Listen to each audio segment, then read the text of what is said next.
우리가 평소에는 자주 쓰지 않지만 우리가 교회에 왔을 때 쓰는 단어들이 있습니다. 가장 대표적인 단어로 할렐루야 있죠. 아멘. 이건 사실 우리 교회에서만 쓰이는 단어인데, 할렐루야는 하나님을 찬양한다 라는 뜻이고, 또 아멘, 그렇게 됩니다, 또 진실로 그렇게 믿습니다 라는 뜻으로 우리가 아멘을 합니다.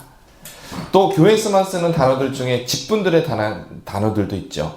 그래서 목사, 장로, 권사, 집사 등은 세상 사람들은 잘 모르는 단어들이긴 합니다. 근데 아마 이 교회 안에서 역할을 이제 나타내기 때문에 우리가 쓰는 그런 호칭이 되었고요.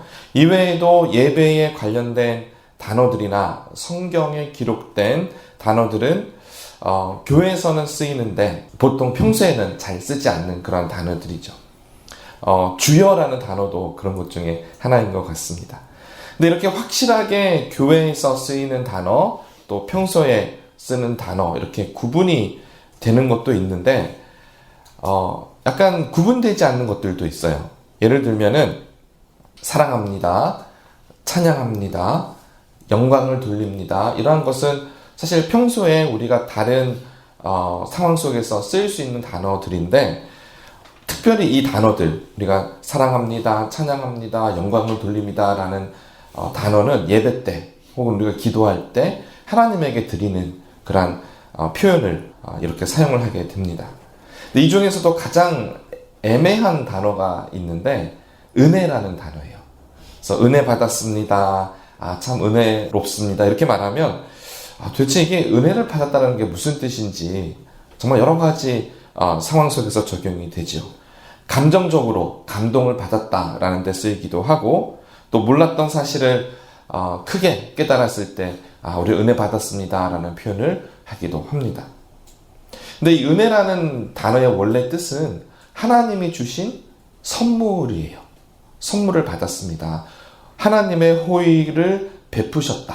하나님 우리에게 페이버를 주셔서 우리에게 선물을 받았을 때 우리는 그것을 은혜를 받았다라고 표현을 하는 것입니다. 그래서 우리가 하나님의 사랑을 느끼는 모든 상황, 그러니까 그것이 하나님의 사랑을 느낄 때가 찬양 시간일 수도 있고, 예배 가운데일 수도 있고, 성경의 말씀을 통해서일 수도 있고, 혹은 성도 간의 사랑의 교제 가운데 나타날 수도 있고, 또 오늘 하게 되는 성찬식 같은 예식을 통해서일 수도 있고, 혹은 우리가 전도하러 나가서 예수 그리스도의 십자가와 부활의 복음을 전하는 그 순간에 성령님이 함께 하시기 때문에 우리는 하나님의 사랑을 느끼면서 우리가 이때 하나님의 은혜를 받았습니다 라고 표현을 하게 되는 겁니다.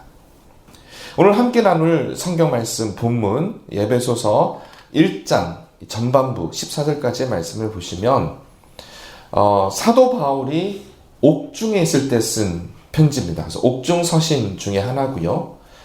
에베소 교회 성도들에게 보낸 편지가 이제 에베소서 이렇게 기록이 되어 있습니다. 1절을 보시면 그런 배경에 대한 설명이 나와 있는데 1절을 보세요. 하나님의 뜻으로 말미암아 그리스도 예수의 사도된 바울은 에베소에 있는 성도들과 그리스도 예수 안에 있는 신실한 자들에게 편지하노니. 그래서 사도 바울은 이 서신에서 에베소에 있는 에베소 교회 성도들에게 이 편지를 보낸다라고 말씀을 하고 있고요. 3절을 보시면 사도 바울이 이 에베소 성도들에게 아주 중요한 사실을 한 가지 확인하고 있습니다. 3절을 보시면 마지막 부분을 보시면 신령한 복이라는 단어가 있죠. 그렇죠? 아버지께서, 하나님 아버지께서 우리에게 하늘에 속한 모든 신령한, 그러니까 하나님에게서 제공되는 그 신령한 복을 우리에게 주셨다라고 기록하고 있습니다. 만약 우리가 사도 바울이 말한 이 신령한 복이 무엇인지 알 수만 있다면 우리 신앙생활에 굉장히 큰 증진이 될 수가 있습니다. 그래서 사도 바울이 옥중서신으로, 그죠, 감옥에서 사랑하는 에베소 성도들에게 편지를 쓸 때 어떤 목적이 있었을 텐데 그 목적의 중심에 나타난 단어가 신령한 복이라는 겁니다. 그래서 이 3절, 이 마지막 부분을 보시면은 동사의 그 텐스를 한번 보세요. 이게 시제를 보시면 과거죠. 과거예요. 이 신령한 복을 받았다? 이미 받았다라는 거예요. 그러니까 받을 거다가 아니고 이미 우리는 이 복을 받았다라고 기록을 하고 있습니다. 도대체 이 신령한 복이 뭘까요? 궁금하시죠? 이 신령한 복이 무엇인지 먼저 한번 살펴보길 원하는데요. 4절 보시래요. 4절을 보시면 끝에 거룩하고 흠이 없게 하시려고 이렇게 되어 있죠. 그래서 거룩하고 흠이 없는 것이 신령한 복이구나 이렇게 알 수 있고요. 5절을 또 보시면 마지막에 자기의 아들들이 되게 하셨으니 하나님의 자녀가 되게 하셨다. 이게 신령한 복이라는 거예요. 또 6절에 보시면 하나님의 그의 은혜의 영광을 찬송하게 하려는 것. 하나님을 찬송하는 것이 또 신령한 복이구나 알 수가 있고요. 또 나아가서 7절을 보시면 예수 그리스도의 피로 말미암아 속량 곧 죄사함을 받았다. 이것도 신령한 복이라는 거예요. 이걸 종합해 보면 하나님이 우리에게 베풀어 주시는 하늘에 속한 하나님으로부터만 받을 수 있는 신령하다 하는 이 복의 정의는 죄사함을 받아서 거룩하고 흠이 없는 하나님의 자녀가 되는 것. 이것이 신령한 복이에요. 그러니까 거룩한 하나님의 자녀가 되어서 하나님을 사랑하고 하나님을 찬양하고 하나님의 영광을 높이는 이것이 신령한 복이 되는 것입니다. 여기서 우리가 잠시 생각해 볼 것은요. 우리가 하나님의 자녀가 되었다라는 것은 사실 상상조차도 할 수 없는 영역이에요. 그러니까 솔직히 말하면 정직하게 표현을 하면요. 조금 어안이 벙벙하다고 해야 될까요? 도대체 이게 뭐지? 내가 하나님의 자녀가 된다는 게 무슨 뜻일까? 이 부분에 대해서 저희가 다시 한번 생각을 해봐야 하는데 신적인 존재, 이전에는 알지 못했던 그 하나님이라고 하는 신적인 존재를 이제는 내가 아버지라고 부르는 거예요. 이게 신령한 복이라는 겁니다. 그 말을 뒤집어 보면요. 거룩하신 하나님의 자녀 되었으니 우리도 거룩한 것이 되는 겁니다.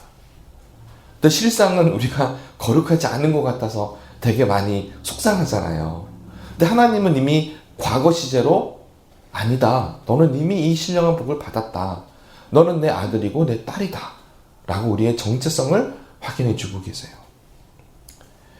그래서 저희가 이 하나님의 자녀가 되었다라고 하는 것이 신령한 복입니다. 새로운 정체성인데 이것이 에베소서에 있는 것이 아니라 요한복음 1장 11절에도 있습니다. 영접하는 자 곧 그 이름을 믿는 자들에게는 하나님의 자녀가 되는 권세를 주셨습니다. 요한은 이것을 권세라고까지 말씀을 하세요. 엄청난 일이에요.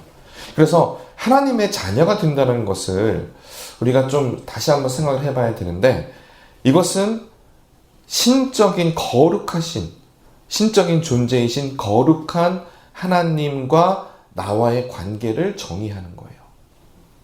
제가 자주 이렇게 이 부분을 좀 사용하는 예화이긴 한데요.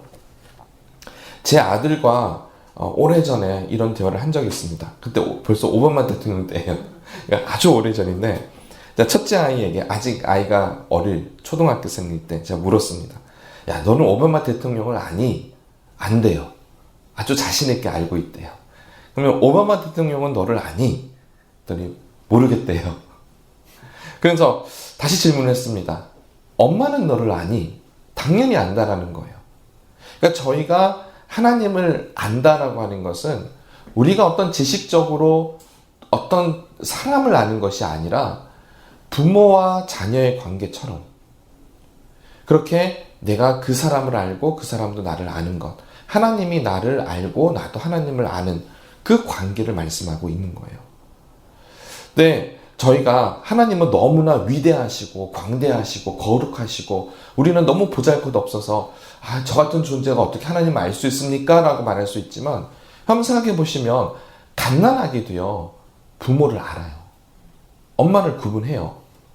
그것처럼 우리가 하나님의 자녀가 된다는 것은 내가 무엇인가를 하나님하고 빗대어서 어느 정도 수준이 되어야 하나님을 알 수 있는 게 아니라는 거예요. 그런 의미에서 하나님을 아는 게 아니라 정말 어린아이가, 갓난쟁이가 엄마를 아는 것처럼 우리가 하나님을 아는 거예요. 그런 관계가 형성이 된 거예요. 그래서 요한복음 17장 3절에서는 이러한 관계를 영원한 생명의 근거로 보고 있는데, 영생은 곧 유일하신 참 하나님과 그가 보내신 자 예수 그리스도를 아는 것이니이다. 그래서 하나님을 알고 예수님을 아는 것이 그렇게 중요해요. 그러면 우리가 여기까지 가야 사실은 구원받았다 할 수 있고, 여기까지 가야 여기에 대한 확실한 증거가 우리 안에 새겨지고 새로운 정체성으로 살아가게 되는데, 이 큰 복을, 신령한 복을 누릴 수 있는 데에는 아주 중요한 두 가지 조건이 있어요. 두 가지 조건. 요거를 우리가 한번 짚고 넘어가면 참 좋겠는데, 첫째는 예수님이세요. 그리고 둘째는 성령님이세요. 아니, 삼위일체 하나님 다 똑같은 하나님 아니세요. 예, 근데 조금 하시는 역할이 다르세요. 그래서 첫 번째 조건은 예수님, 두 번째 조건은 성령님이신데, 하나님이 내 아버지가 되시잖아요. 그래서 우리가 하나님을 아빠, 아버지라고 부르는 그 근거가 첫 번째는 예수님에게 있고, 두 번째는 성령님이 되신다라는 거예요. 오늘 본문으로 다시 한번 돌아가 보겠습니다. 우리가 신령한 복을 누리는 이유, 우리가 하나님의 자녀가 되어서 하나님이 우리를 아시고 우리도 하나님을 아는 그런 너무나 소중한 관계로 들어갈 수 있는 이유가 예수님에게 있습니다. 잘 따라와 보세요. 1절에 보시면 그리스도 예수 안에 있는 신실한 자들이라고 불렀고요. 3절에 보시면 신령한 복에 설명하실 때에도 뭐라고 되어 있죠? 그리스도 안에서 라고 말씀하고 있어요. 또 4절을 보세요. 그리스도 안에서 우리를 택하셨다고 되어 있고요. 5절에는 아주 직접적으로 말씀하고 있습니다. 예수 그리스도로 말미암아 라고 말씀하고 있고요. 6절에 보시면 이름만 바꿨어요. 하나님의 사랑하시는 자가 누구죠? 네, 그리스도 예수. 예수님 안에서 또 되어 있고요. 7절에 또 보시면 우리가 누구 안에서? 그리스도 안에서 죄사함을 받았다. 속량 받았다 되어 있고요. 9절에도 보시면 이 모든 경륜의 예정이 어디 있다고요? 그리스도 안에서 예정되었다. 10절에서는요. 그리스도 안에서 통일이 되었다. 또 12절을 보시면 우리가 그리스도 안에서 하나님의 영광에 찬송이 되었다. 그러니까 우리 존재가 이제는 그리스도의 자녀뿐만이 아니라 하나님의 찬송이 되었다라고 되어 있죠. 사도 바울이 왜 이렇게 예수 그리스도 안에 있는 것을 많이 반복해서 강조를 했을까요? 여기 우리가 질문을 던져야 됩니다. 그것은 우리가 신령한 복을 누리는 근본적인 그 방향이, 그리고 그 상태가 어떠해야 하냐면 우리가 그리스도 안에 있어야 돼요. 그렇기 때문에 우리가 하나님을 아버지라고 부를 수 있다는 거죠. 왜냐? 예수님은 누구시죠? 독생하신 아들, 하나님의 독생자 예수잖아요. 그러니까 예수 그리스도 안에 있으면 그 예수님의 하나님과 아버지 되는 그 관계가 우리에게 주어지는 거예요. 그러니까 예수님의 공로죠. 그래서 사실 우리에게 있어서 가장 중요한 것은 예수님하고 나와의 연합이에요. 연합. 근데 우리가 예수님 안에 있는 걸 잘 몰라요. 되게 형이상학적이고 그게 뭐지? 라고 생각할 수 있어서 제가 가지고 온 말씀이 갈라디아서 2장 10절 우리 앞부분만 보시면 내가 그리스도와 함께 십자가에 못 박혔나니 그런즉 이제는 내가 사는 것이 아니요 오직 내 안에 그리스도께서 사시는 것이다. 그래서 그리스도 안에 있다라고 하는 것은 예수님의 십자가에 나를 못 박고 예수님의 부활에 내가 함께 하기 때문에 이제는 예수님의 모든 것들과 나의 모든 존재가 하나가 되는 거예요. 그리스도와 연합되는 거예요. 그랬을 때 우리는 예수님의 모든 거룩하심을 입을 수 있는 자격이 되는 겁니다. 그래서 십자가가 그렇게 중요해요. 이것을 그리스도 안에 있다라고 사도 바울은 표현을 했고요. 근데 4절에 보시면 하나님께서 이것을 창세 전부터 계획하셨어요. 이게 그냥 하루 이틀 하나님이 가만 생각하시다가 이쯤 하면 되겠네 하고 던지신 게 아니라 창세 전부터, 이 세상을 만드시는 이전부터 이것을 계획하셨다라는 거죠. 또 5절을 이어서 보시면 하나님이 이것을 기뻐하셨다. 기쁘신 뜻이다. 예수님을 말미암아 우리를 하나님의 자녀로 삼으시는 것이 하나님의 기쁘신 뜻입니다. 라는 거죠. 창세기에 기록된 많은 하나님의 사람들, 그때부터 시작된 것들, 우리가 지난 한 달 동안 보아왔던 이 창세기를 보시면은 하나님께 제단을 쌓고 여호와의 이름을 불렀던 자들, 에노스 때부터 또 에녹으로, 노아로, 또 셈, 아브라함으로 이어지는 이 족보에 정말 예수 그리스도의 이 놀라운 은혜가 바로 이 신령한 복이 이때부터 시작이 된 겁니다. 창세 전부터. 그래서 아브라함에게 어떤 약속을 하셨죠? 별과 같이 많은, 모래와 같이 많은 자손을 너희에게 주겠다. 어떻게 가능합니까? 지금 예수님을 통해서죠.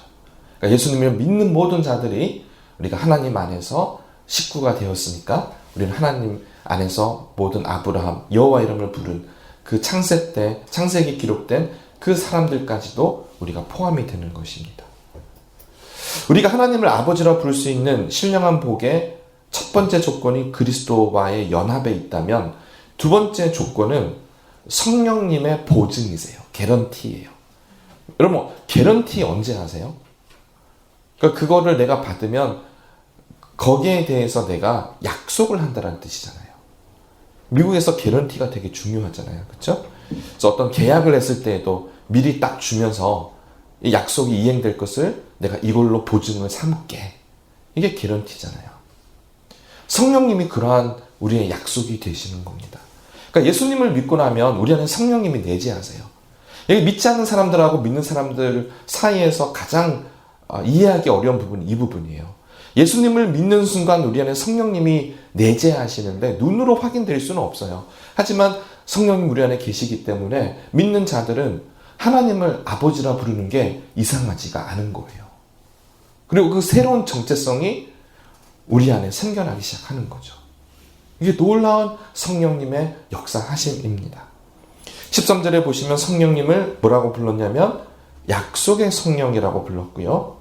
또 하나님의 자녀들에게 이것을 하나님이 주시기로 작정하시고 실제로 예수님이 이 땅에 오신 이유가 성령으로 세례를 주기 위해서라고 말씀을 하셨을 때에 예수님의 십자가와 부활과 승천 이후에 성령님이 강림하셨잖아요.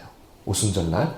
그러니까 이 모든 것들이 성부와 성자와 성령이 다 연결되어 있는 거예요. 그 안에 우리가 구원을 받은 자들인 거죠. 그러니까 사실 저희가 오늘 신령한 복이 뭐냐, 언약의 성취가 뭐냐라는 것을 우리가 함께 보아왔는데 정말 중요한 것은 우리 안에 이러한 성부와 성자와 성령의 역사함이 있기 때문에 이러한 현상들이 우리 안에 나타나는 거예요. 하나님을 아버지라 부르는 그러한 정체성이 생겼고요. 예수 그리스도와 함께 십자가에 죽는 예수님과의 연합이 생겼고 우리 안에 실제로 살아계신 성령님이 내재해 계세요. 혹시 우리 가운데 목사님, 저 아직 그런 부분이 잘 믿겨지지 않습니다 라고 하시는 분이 있으시면 저를 개인적으로 다시 만나주세요. 너무너무 중요해요. 이거는 살고 죽는 문제고 구원을 받느냐 구원을 받지 못하느냐의 이슈예요. 교회에서 아무리 많이 듣는 것 이런 것들이 중요한 게 아니라 내가 진짜 하나님을 아버지로 부르고 내 안에 성령님이 계시고 예수님의 십자가에 나도 죽고 예수님의 부활과 함께 나도 사는 이 구원의 여정에 내가 있느냐라는 것이 너무나 중요하기 때문에 그렇습니다. 그래서 로마서 8장 9절에 이런 말씀이 있습니다. 만일 너희 속에 하나님의 영이 거하시면 너희가 육신에 있지 아니하고 영에 있나니 누구든지 그리스도의 영이 없으면 그리스도의 사람이 아니라. 그래서 이 로마서 8장에 보시면 성령님에 대해서 굉장히 많은 것들을 다루고 있는데 오늘 이 신령한 복에 관한 것들을 증거할 수 있는 부분이 있어요. 14절, 15절, 16절 로마서 8장 14, 15, 16절을 제가 읽어드릴게요. 무릇 하나님의 영으로 인도함을 받은 사람은 곧 하나님의 아들이라. 너희는 다시 무서워하는 종의 영을 받지 아니하고 양자의 영을 받았으므로 우리가 아빠 아버지라고 부르짖느니라. 성령이 친히 우리의 영과 더불어 우리가 하나님의 자녀인 것을 증언하시나니. 다시 오늘 에베소서 본문으로 돌아와서 그리스도와의 연합이 첫 번째 조건이고요. 두 번째는 실제로 성령님, 하나님의 영이 내 안에 계시는 거예요. 그러면 되는 거예요. 하나님의 영이 내 안에 계시기 때문에 우리가 하나님을 아빠 아버지라고 부를 수가 있는 거죠. 이것이 신령한 복입니다. 이것은 엄청난 복이에요. 우리가 하나님의 아들이요 딸이 되었다라는 겁니다. 태초 때부터 창세 전부터 계획된 이 놀라운 언약 하나님의 약속이 성취되었습니다. 2000년 전 예수님이 오셔서 성취되었고 우리는 은혜의 시대를 살아가고 있다라고 하는 것은 구약에 있었던 사람들 같지 않게 우리는 이미 2000년 전에 있었던 예수님의 십자가와 부활의 사건 그리고 성령님의 역사하심 지금도 운행하시고 함께 하시는 성령님을 우리가 경험하기 때문에 이제는 우리가 구원받는 그 하나님의 사랑, 하나님의 자녀됨이 우리에게 주어졌다라는 것을 경험하게 되는 것이죠. 오늘 말씀이 쉽지는 않지만 그냥 지나치기에는 너무나 귀한 말씀이기 때문에 오늘 정말 삼위일체 하나님의 이 놀라운 역사하심이 우리와 함께 하기를 간절히 바랍니다. 이 시간에 우리 잠시 묵상하며 기도하는 시간 가실 텐데요. 하나님을 아버지라고 부르고 또 감사로 기도하는 시간 가지겠습니다. 우리 함께 기도합니다.